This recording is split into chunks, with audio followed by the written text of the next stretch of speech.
Alright, so next topic in this chapter is going to be equilibrium.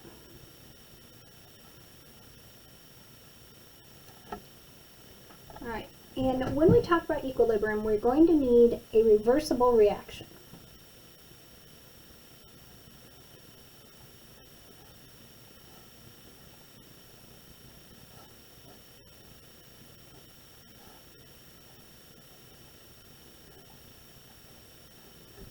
Alright, so in this reaction you can see I have a yields going forward and I also have a yield sign going backwards, which means this reaction will go forward and at the same time it's going to be going reverse. So I have SO2 combining with O2 making SO3, but at the same time I have SO3 breaking down and forming O2 and SO2. So an example that I would like to think of is when my kids were little, I would go around during the weekend and try to pick up all the toys and pick everything up and put it away and get the house cleaned up.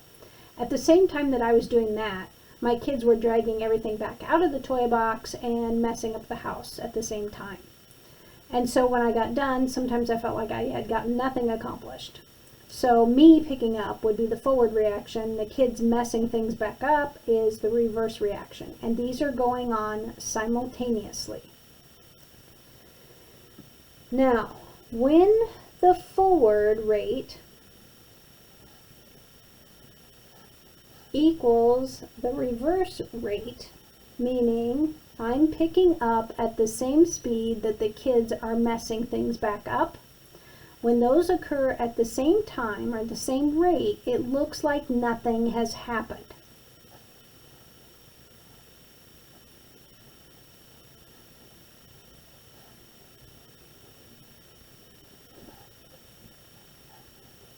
But in reality, I was still cleaning, the kids were still messing, so the reactions were still proceeding, it just didn't look like I made any headway. And when that forward rate is equal to the reverse rate, this is when I have reached equilibrium. Okay, it looks like nothing really happens, but on the inside, it does. Another example is, let's say that we are at a big shopping center. Maybe this is like a Penny's or something, and it has an upper floor and a lower floor. And maybe here it has a door that goes to the outside. And then there's going to be a door here that's going back into the mall. And we'll say there's another door here that goes to the first floor of the mall. And there's also going to be an escalator here that's going to go between the top and bottom floors. All right, so let's say that at 10 a.m. I go in and I count the number of people that are on the top floor. We'll say that I have 10 people here and maybe I have 15 people here. So that means altogether I have 25 people in Penny's. Well, if I go back in at 3 p.m. and I count the number of people, let's say that I still have 10 people here and 15 people here. That doesn't necessarily mean that nobody changed floors or nobody left by any of the exits or came back in. So throughout the day, I had lots of people moving. People were going back out into the mall on the second floor, the first floor. I had people going in and out the front door, and I had people changing floors. So it's not the same people that were there, but I have the same number of people that I did when I started. So this is at equilibrium. So in order for something to be at equilibrium, the forward rate, meaning the number of people entering Penny's, has to be the same as the number of people that are leaving Penny's, the reverse rate. Those rates have to be equal. So that means that when I counted here at 10, this stays at the number 10 the whole time. Okay? So when we think about a reaction occurring, so we are going to have the forward reaction that occurs. So what's going to happen is I had a large amount of reactants, and as time goes on, I get less and less and less reactants, okay, until it levels off and this stays the same. At the same time, I have products that are breaking down and I'm forming more and more and more reactants. So I have a reaction that looks like this. And over time, that's going to level off. When the concentration of the reactants stays the same and the concentration of the products stays the same, that's when I have reached equilibrium. Okay, when this is staying constant. Now that doesn't say that the concentration of the reactants and the products are the same. That's not the case. Okay, we don't care what the concentrations of the reactants and the products are, only that the concentration of the reactants stays the same and the concentration of the products stay the same.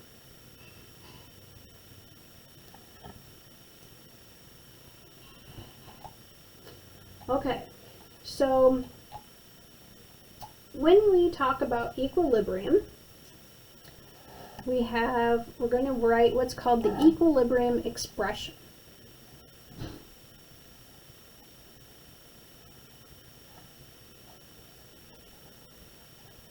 I got kind of sloppy there. Equilibrium expression. So the first thing that we have to do to write our equilibrium expression is we have to have a reaction. So we're going to use this same one that I had written up above. And keep in mind, this has to be a reversible reaction. All right, I want to take a look at those phases. All of these are in the same phase, meaning they're all homogeneous. Now, in my equilibrium expression, we only include aqueous substances and gases. Meaning if you have any solids or liquids, they do not appear in your expression. Okay, and your expression is going to be written as K, and K is my equilibrium constant.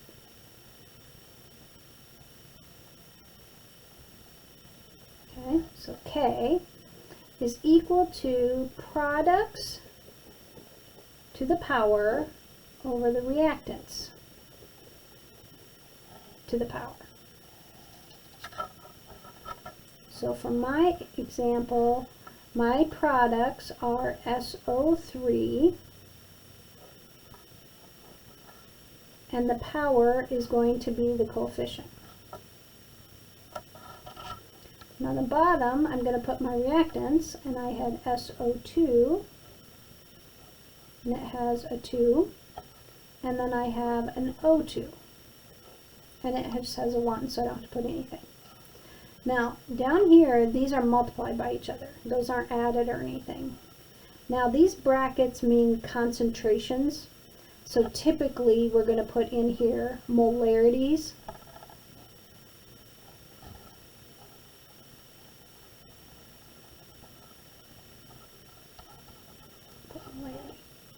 And when we do that, we get what's called Kc, C meaning concentration. So if I had the concentration, the molarity of the SO3, I would square it. Then I would divide by the concentration of the SO2 squared and the O2. And we'll do an example with those. Now, we also have something called Kp. And Kp is still the equilibrium constant, but this one uses pressures.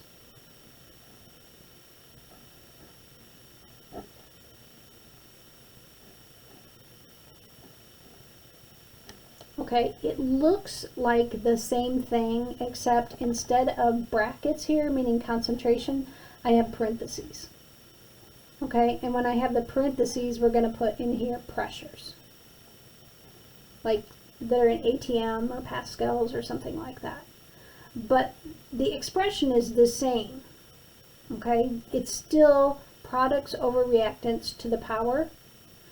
So that doesn't change, it's just whether I have brackets or whether I have the parentheses. So the brackets are for Kc when I have concentrations. If it's parentheses, then it's Kp using pressures. All right, so let's look at another one.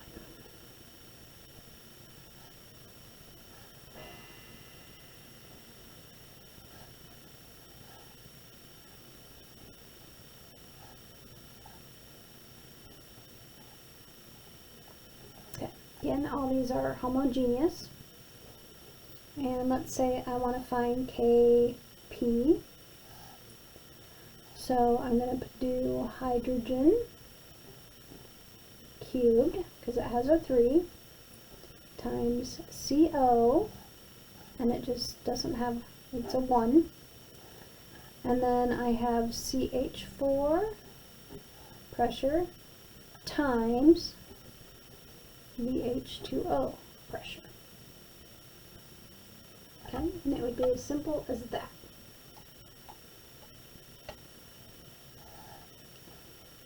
We'll look at another one here.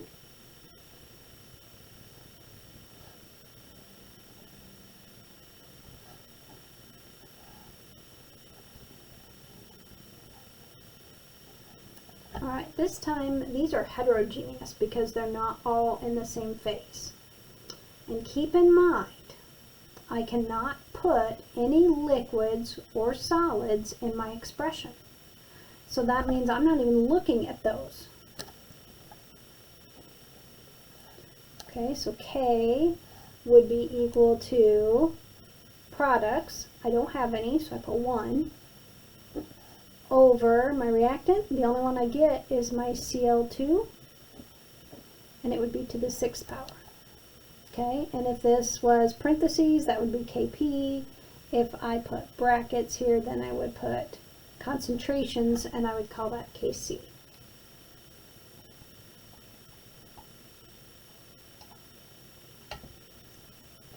Alright, so now let's do an example of calculating.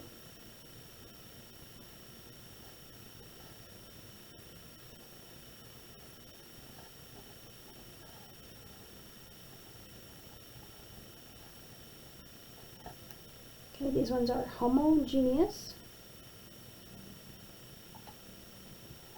So first I write my expression. So products NCl3 squared. And let's say they're going to give me concentrations here. So this is going to be Kc over N2 times Cl2 cubed. Alright, and then let's say they give me equilibrium concentration. Equilibrium concentrations, and these have to be in equilibrium. So let's say that this was 0.21 molar. We'll say this one was 0.35 molar, and this one was 0.028 molar. Okay, so if we want to find my equilibrium constant, I would put 0.28 squared over 0.21 times 0.35 cubed. Okay, so I'll take my calculator, 0.28 squared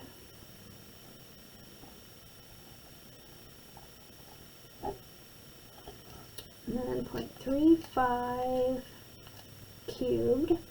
Okay, and on my calculator, the way I did that,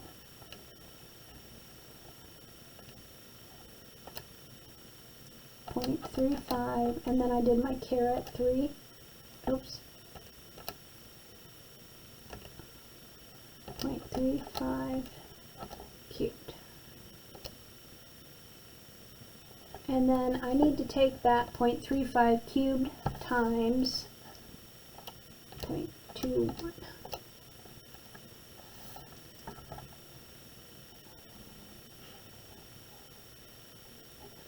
Alright, and top divided by the bottom.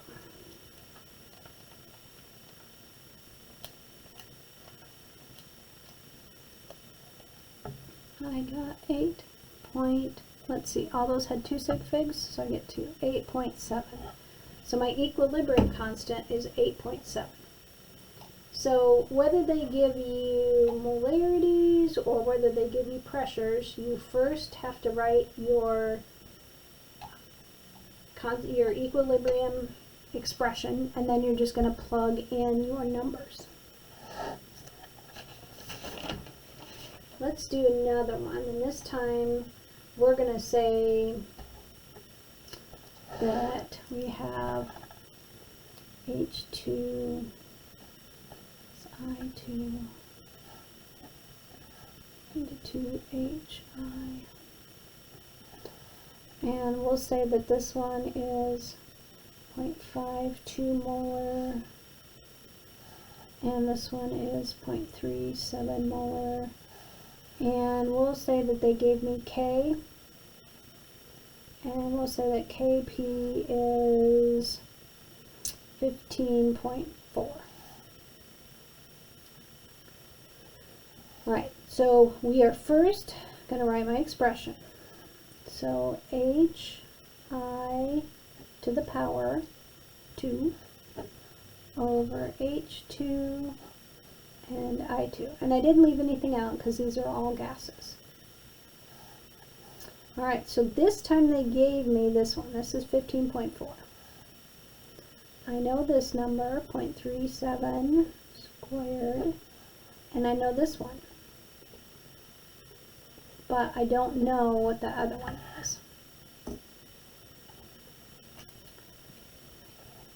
Okay, so I'm going to cross multiply. So 15.4 times 0.52.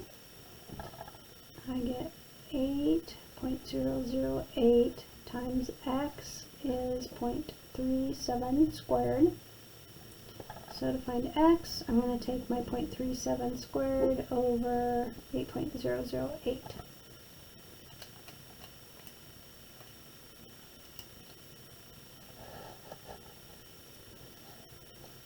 And my x, which remember is my I2, is 0.0, oh shoot, I screwed up, 0.0, I need 2 sig figs, 17.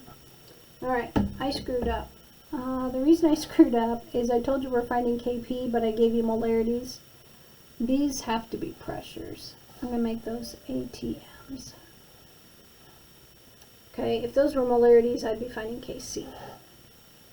Alright, so I have 2 significant figures, and I would label it the same units as what they had given me to start with.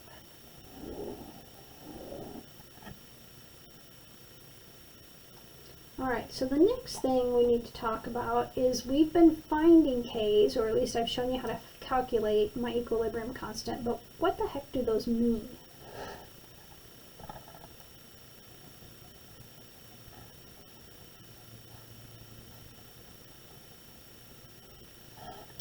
Alright, so remember, K is products over reactants.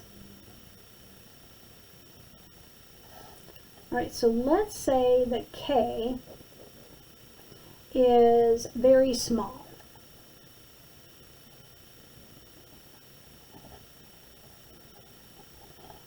Okay, so if K is very small, that means the products are little and the reactants are big. Okay, so when I take a smaller divided by a bigger number, I get a smaller K value. So that means I don't have very many products compared to my reactants. So the products are less than the reactants, which means that the reverse reaction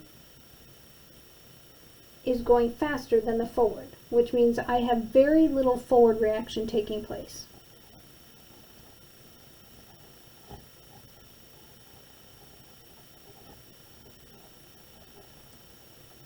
Okay, I have much more reactants than I do products. Alright, well let's say K is about equal to 1. Okay, and if K is about equal to 1, that means that the products and the reactants are about the same. So if you are about equal to 1, you are at equilibrium. And when I say about equal to 1, that doesn't mean you're at 1.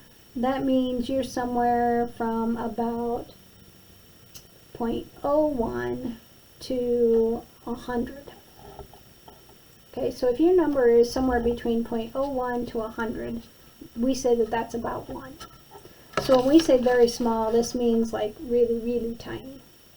Like, 4.7 times 10 to the negative 15th. That would be something really small. And if k is very large, what that means is that I have a lot more products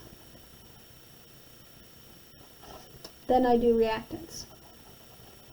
So in that case, my reaction is going forward much more than it's going reverse. So the reaction runs almost to completion.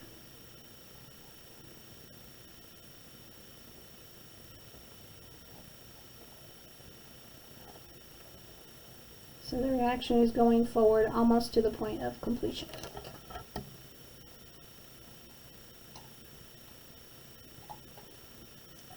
Okay, so let's say they give me some values.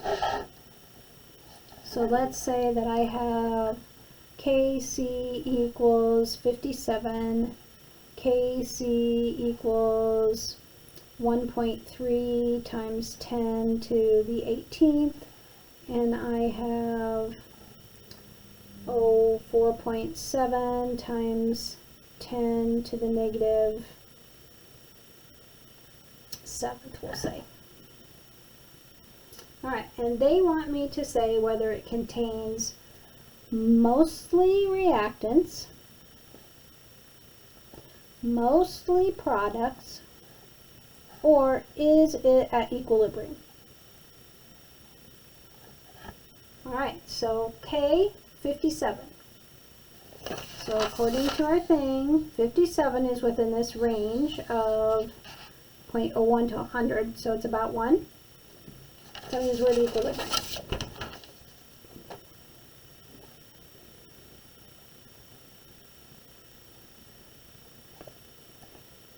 Alright, then we have Kc is 1.3 times 10 to the 18th. That's a huge number. So if K is very, very large, then that means I have a lot more products. So I have mostly products.